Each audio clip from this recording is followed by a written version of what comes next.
Brother, यहाँ पे हमारा माइक खराब हो गया और पब्लिक मीटिंग करना मुश्किल है। जी बिल्कुल ठीक बात है। तो मैंने सोचा कि हम थोड़ा यूपी के बारे में बातचीत कर लें और आप अपना पर्सपेक्टिव हमें बताइए, हम आपको अपना पर्सपेक्टिव बताते हैं, थोड़ी डिस्कशन करते हैं। और ठीक बात है, ठीक बात है। मैं समझता हूँ कि जब माइक खराब हो गया हम दोनों बात करेंगे, वो रिकॉर्ड होकर के जाएगी तो लोग बेहतर और अच्छा समझेंगे और अच्छा रिजल्ट आएगा। और क्योंकि सोशल मीडिया से वेल कनेक्टेड है तो सब लोगों को जानकारी मिल जाएगी कि हम और आप क्या बोल रहे हैं। यूपी जो 80 सीटें दे रहा है, इसमें 79 सीटें समाजवादी पार्टी, कांग्रेस, इंडिया गठबंधन जीत रहा है। एक जो क्यूटो है उसमें हम और आप लड़ाई में हैं। और इस बार क्यूटो नाम कैसे जापान वाला ही है? ये क्यूटो क्योंकि जो प्रधान सांसद हैं उन्हें सपना दिखाया था काशी के लोगों को कि दुनिया की सबसे बेहतर सिटी बनेगी क्यूटो। तो क्यूटो बनी नहीं बनी काशी के लोग ये तय करेंगे और फिर वोट डालेंगे। तो इस बार मन मर्जी नहीं चलनी है, मन की बात नहीं चलेगी, हमारे आपकी बात और 140 करोड़ लोगों की बात और संविधान की बात होगी। और आपने देखा, हम सब ने देखा कि यूपी को नरेंद्र मोदी जी ने बेरोजगारी का सेंटर बना दिया और इतनी बेरोजगारी की है। ये जितने बच्चे दिखाई दे रहे हैं ये वो लोग हैं, दिखाओ जो अग्निवीर या पेपर लीक जिसकी वजह से इन्हें नौकरी नहीं मिली है और ये सब रोजगार नौकरी चाहते हैं। बीजेपी ने जो झूठे सपने दिखाए थे इन्वेस्टमेंट मीट के, जो झूठा सपना दिखाया था डिफेंस एक्सपो का, जो सपने बेचे थे G20 में, लेकिन इन नौजवानों को न नौकरी मिली न रोजगार मिला, आज ये खाली हाथ हैं।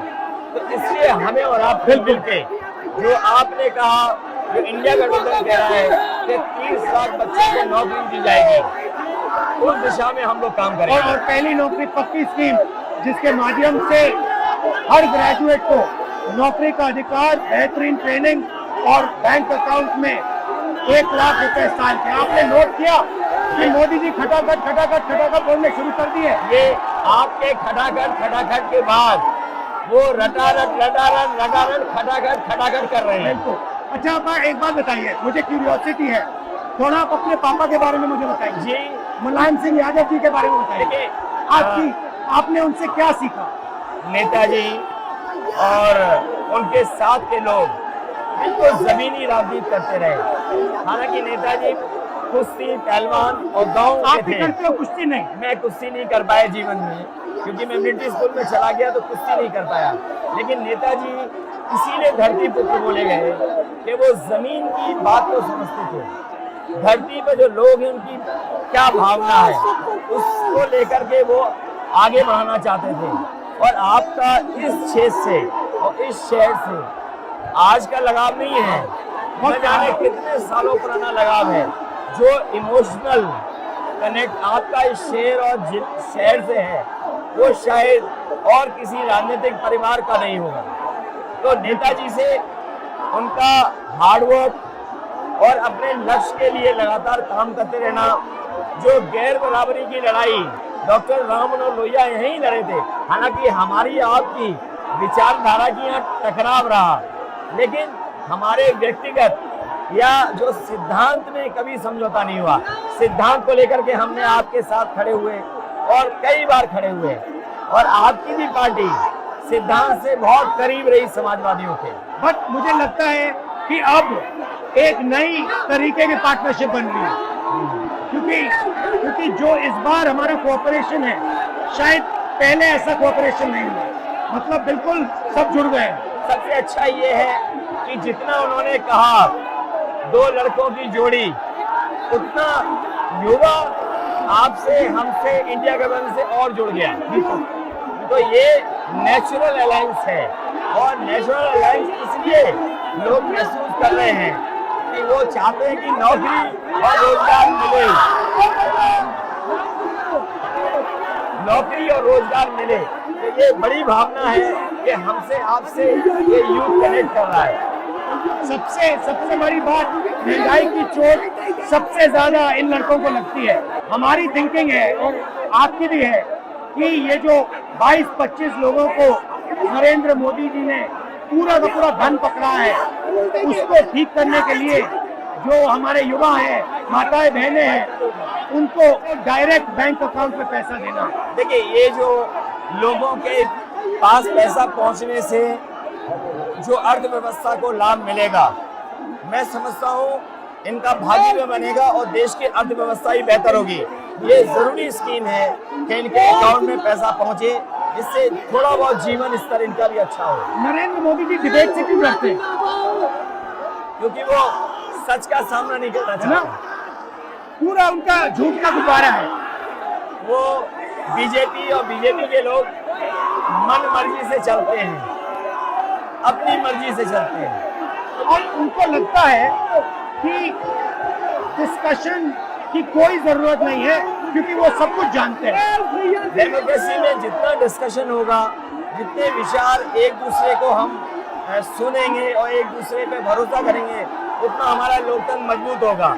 ये बीजेपी के लोगों ने न केवल हमारी जान को खतरा पैदा किया है, बल्कि लोकतंत्र को भी और संविधान को भी खतरा पैदा कर रहे हैं। और इसका नतीजा दिख रहा है कि चाइना हमारी जमीन के अंदर आ रहा है, आ गया।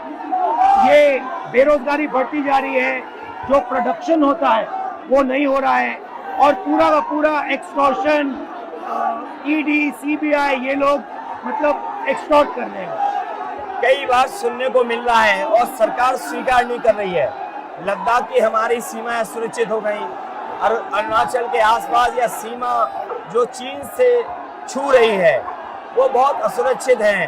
तो चीन से जहां हमारा सीमाओं का खतरा है, वहीं चीन से हमारे बाजार को भी खतरा है।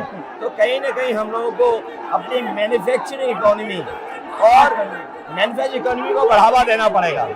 और ये जो स्कीम्स है, पहली नौकरी पक्की और महालक्ष्मी, ये मैन्युफैक्चरिंग सिस्टम को, इकोनॉमिक सिस्टम को जंप स्टार्ट करने के तरीके हैं। ये बहुत अच्छा जंप स्टार्ट होगा। इसको अगर फोकस होकर के आईआईटी, पॉलिटेक्निक, इंजीनियरिंग कॉलेजेस को, इन सबको इकोसिस्टम में ला करके, मैं समझता हूँ युवा नौजवानों को अच्छी नौकरी और रोजगार मिल पाएगा। और हमारा लक्ष्य है कि सब, हर जात को भागीदारी मिले, स्पेस मिले, हर इंस्टीट्यूशन में, बिजनेस में, एजुकेशन के सिस्टम में। तो वो हमारा, हम दोनों का लक्ष्य है। बिल्कुल। और क्योंकि जो बात सभी दल कहते थे, आज इंडिया गठबंधन कांग्रेस भी कह रही है कि सामाजिक न्याय जरूरी है, जाति गणना जरूरी है। देश के लिए ये बड़ी चीज है। जो दुनिया में अमेरिका है, यूरोप है, अपने उन लोगों के लिए जो पीछे छूट जाते हैं, उनके लिए कुछ काम करते हैं। तो हमारा जो देश जाति के आधार पर पिछड़ा है, तो इसको आगे बढ़ाने के लिए ये बड़ी भूमिका होगी इस बार। बहुत अच्छा लगा, अच्छी बहुत मीटिंग अच्छा रहा, बहुत अच्छी मीटिंग है। मुझे लगता है कि ये यूनिक मीटिंग है क्या?